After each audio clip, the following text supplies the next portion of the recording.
You'll never speak English well. It's just not for you. Those words hit me like a punch to the gut, and they came from my own cousin, right there in front of the whole family. My face went red. The embarrassment was crushing. But something inside me snapped that day. I made a decision right then and there. I was going to prove him wrong, no matter what it took. My name's Matteo Garcia, and I'm about to take you back to my worst English moments. I'm talking mispronouncing basic words, getting destroyed by phrasal verbs, sitting in classes that made absolutely zero sense. But here's the thing. I went from that kid getting mocked by his family to someone who now speaks English fluently every single day. And the journey? It's way more interesting than you'd think. But that's not all. The lessons I picked up along the way aren't just about learning a language. They're about breaking through the walls you think are holding you back. So stick with me, because what comes next will show you exactly how I did it. And trust me, it's going to surprise you. My cousin Carlos turned to me with a cruel grin and said those words that would change everything. You'll never speak English well, Matteo. It's simply not in your nature. We were in the living room, surrounded by our entire family, and his mockery of my accented English left me deeply humiliated. But that moment became a turning point. I made an internal promise to myself right then and there. I would become fluent in English, regardless of the challenges ahead. My name is Matteo Garcia, and since my teenage years, I've been on an incredible journey learning English. In our interconnected modern society, English proficiency has evolved from being merely desirable to absolutely essential for meaningful communication and genuine connection. These days, English flows naturally in my daily life, yet this wasn't always the case. My relationship with the language began poorly, filled with setbacks and discouragement. However, I maintained a powerful mental image of myself speaking fluently, and this vision sustained me through the toughest moments, much like an athlete pushing through those final grueling kilometers of a race. Though the destination wasn't always visible to me, I remained confident that persistence would eventually lead me there. Today, I'm eager to open up about my personal experience learning this language. I want to walk you through the significant hurdles I faced, the strategies that helped me overcome them, and the important insights I gained throughout this transformative process. These lessons have shaped not only my language skills, but my entire approach to personal growth. Let me share some insights that might benefit your own path toward mastering English. I'd like to transport you back to when I was a student in school. Imagine the scene. I'm sitting at my desk during class when my English teacher, Mrs. Ramirez, gives me this look of absolute shock. What triggered her reaction? I had just pronounced island with complete confidence as Easland, treating that S as though it absolutely belonged there. Yes, I was exactly that kind of student. At that point, I'd been studying English for roughly 2 years, yet the language felt like it was playing tricks on me. Words would enter my mind, but they'd vanish just as quickly. My English classes, if I'm being truthful, weren't particularly beneficial. It seemed to me that the educational system had somehow failed me.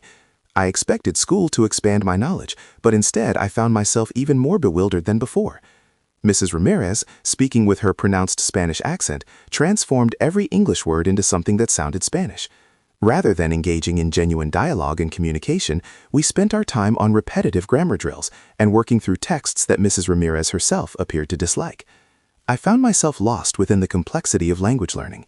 My ability to pronounce words correctly was severely lacking, verb tenses were completely beyond my grasp, and phrasal verbs were another nightmare entirely. For instance, why would look up mean to search for something? Logically, shouldn't it simply mean to look upward? It seemed as though English was deliberately designed to... They would deliberately mislead me, yet that frustration never dampened my resolve to absorb knowledge. Something within me refused to surrender. My vision was clear.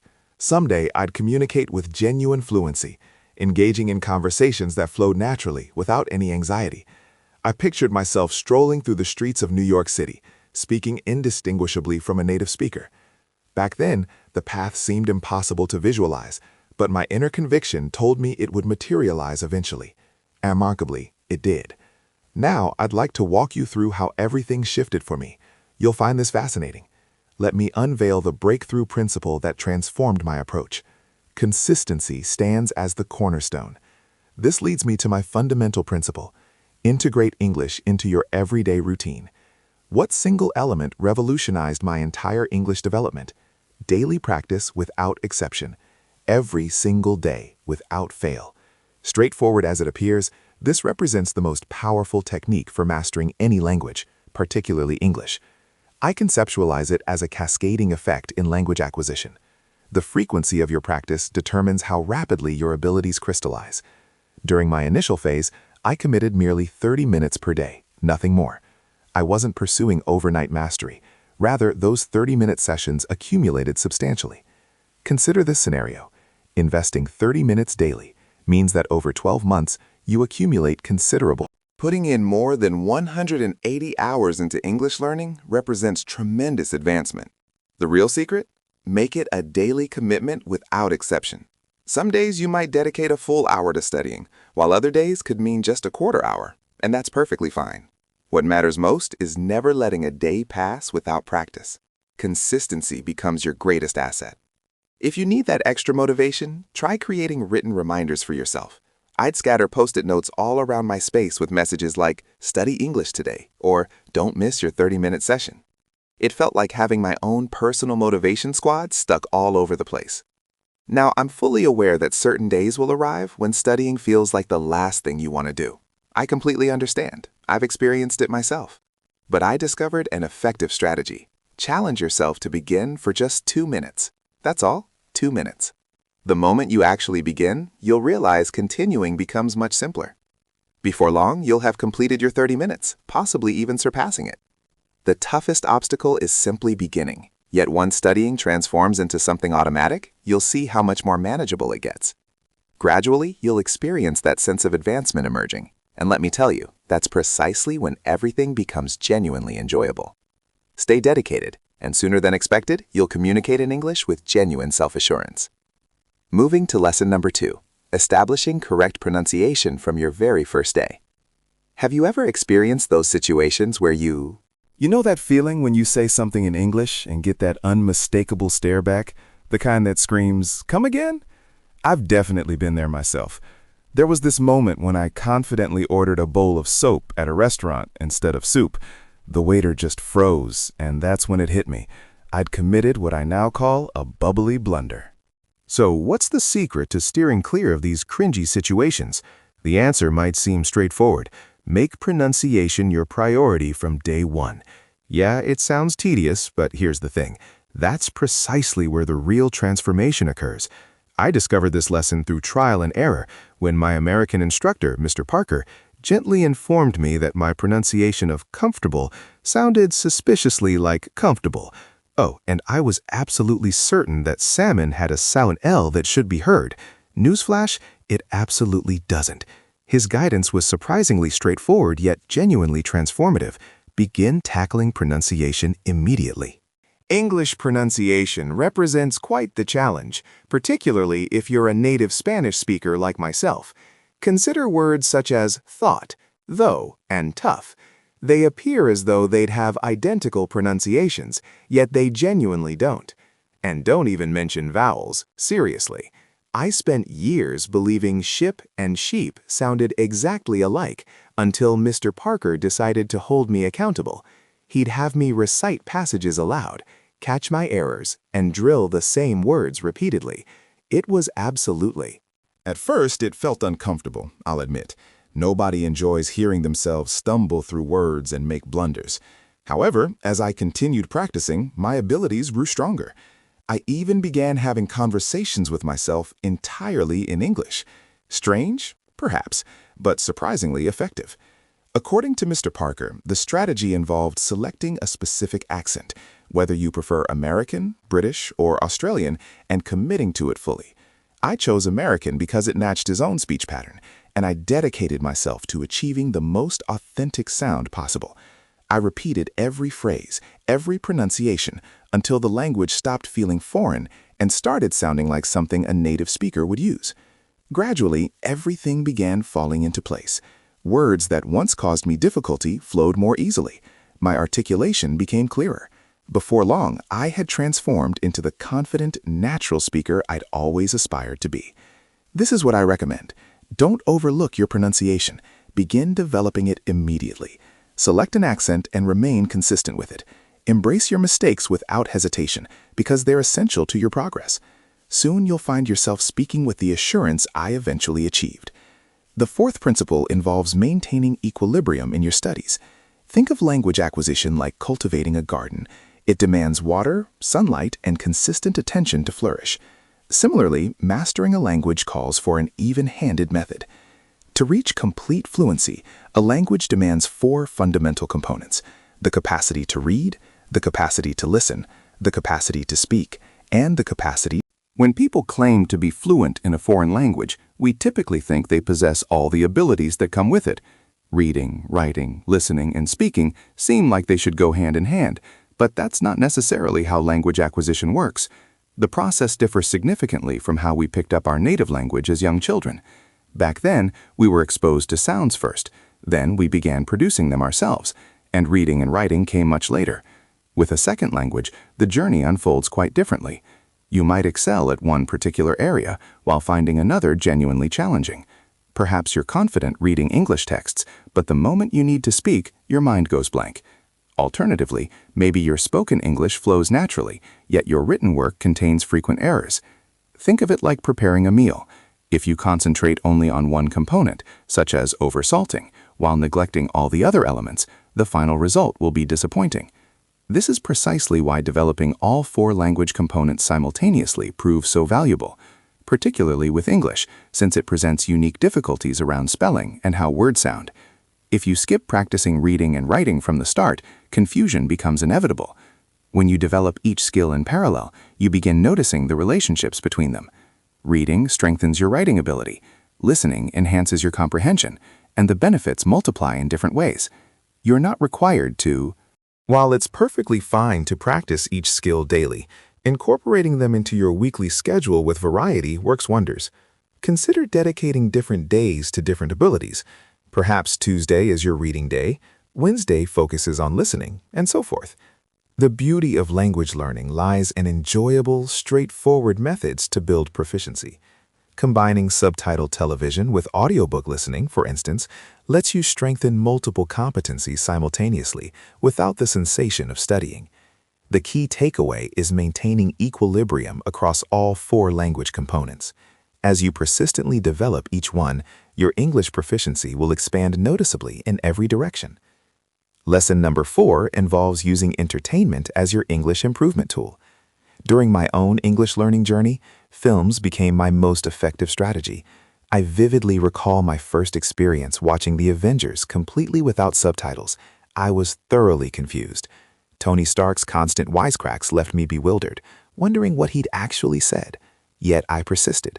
My approach involved selecting films I genuinely enjoyed, preferring simpler choices like animated features or action-packed movies where storylines remained uncomplicated. I'd view them with English subtitles displayed, allowing me to connect the audio I heard with the written words. Gradually, something remarkable occurred. I stopped requiring pauses every few seconds to comprehend what was happening. Following conversations became natural, and most excitingly, I began absorbing new vocabulary. Colloquial expressions and casual language never appeared in my textbooks. Terms like "what's up" or "you nailed it" suddenly clicked when I encountered them during actual communication. I caught myself adopting the speech patterns of film characters too, and honestly, who wouldn't want to sound as composed as Iron Man? This is precisely why films serve as such powerful learning tools. If cinema interests you, leverage it for language acquisition. Begin by dedicating one movie per week to your studies. Pick something genuinely entertaining. Don't get hung up on comprehending every single word. Instead, allow the language to naturally absorb into your mind. The results will astound you. Here's something valuable. Maintain a record of the films you've watched. Believe me, it becomes incredibly rewarding to observe your viewing catalog expand, and there's genuine satisfaction in acknowledging your progress through entertainment. The fifth principle involves documentation as a learning strategy. While I've never been particularly meticulous, maintaining a personal journal transformed my entire approach to studying. Let's acknowledge the truth. Acquiring language proficiency often resembles trudging through challenging terrain. Despite investing considerable effort, advancement feels uncertain. A journal addresses this exact problem. Whenever I acquired fresh vocabulary or expressions, I documented them thoroughly, recording not merely the term itself, but the context and method through which I discovered it. For instance, I once made a note, picked up gorgeous during a Friends episode. Ross employed it when characterizing. Speaking became the turning point once I grasped that English had transformed from merely an academic subject into something requiring daily practical use. This shift didn't occur immediately, but I recall a specific moment that changed everything. After spending months absorbed in grammar rules, I found myself conversing with a tourist at a cafe, and I became so preoccupied with conjugating the correct verb form that I completely missed the actual meaning behind their words. That experience taught me a fundamental lesson. Language acquisition transcends perfect sentence construction. It's fundamentally about meaningful exchange. From that point forward, I abandoned my pursuit of flawlessness and began engaging with the language through authentic, real-world interactions. I started conversations with visitors exploring my town, participated in internet communities, and engaged in casual chats whenever opportunities arose. Rachel, I discovered something valuable earlier in my journey. Whenever I encountered a word, having a humorous or intimate recollection connected to it proved remarkably beneficial. As time passed and I reviewed my previous writings, I experienced genuine satisfaction in recognizing tangible progress. My word collection was clearly expanding, and that realization fueled my determination to persist. The sensation resembles beginning a fitness routine. Initially, you observe no visible results, but eventually your clothing becomes noticeably looser, confirming that your dedication has produced real outcomes. My vocabulary journal functioned as my individual measurement system, documenting every advancement in my language development. Collaborating with English-speaking peers transformed my relationship with the language. The more I engaged with it, the more comfortable I became. I'll never forget my first work presentation delivered entirely in English. My hands trembled throughout, yet I pushed through. That experience taught me something crucial. The more actively you participate, the smoother things flow. Think of it like learning to ride a bicycle. Initially, you're uncertain and unsteady, but eventually it becomes automatic. So here's my advice. Don't postpone using English until confidence arrives. Begin immediately, whether that means chatting with acquaintances or composing messages. Consistent practice transforms it into something that feels effortless and natural. Lesson 7 involves enriching your English through meaningful relationships, and this proved to be transformative for me. During my early learning phase, I relied heavily on solitary study methods, yet genuine advancement only occurred when I formed friendships with native speakers. I encountered Mike, an American residing in my area, and we connected instantly. Our friendship functioned as complementary English instruction wrapped in enjoyment. We'd meet for beverages, discuss sports and cinema, or simply catch up on current events. These interactions exposed me to authentic speech patterns and genuine communication. While Mike occasionally chuckled at my errors, he simultaneously provided corrections that accelerated my progress. Beyond academics, having an English-speaking friend meant I was constantly absorbing the language without even realizing it. Beyond just vocabulary and grammar, though, there was something deeper happening. I was soaking up American culture, understanding their humor, discovering what topics matter to them, and picking up on their unique ways of expressing themselves. These nuances simply cannot be found in any textbook. When you develop genuine connections with people who speak English, the benefits go far beyond improving your fluency. You gain insight into the language at a much more fundamental level. If your circle doesn't currently include English speakers, there's no need to stress. Countless opportunities exist to connect with others, whether through dedicated language exchange platforms, online communities, or gatherings in your area.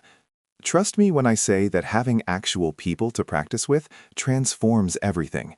And as a bonus, you might forge meaningful friendships that last a lifetime and make the entire journey genuinely fun.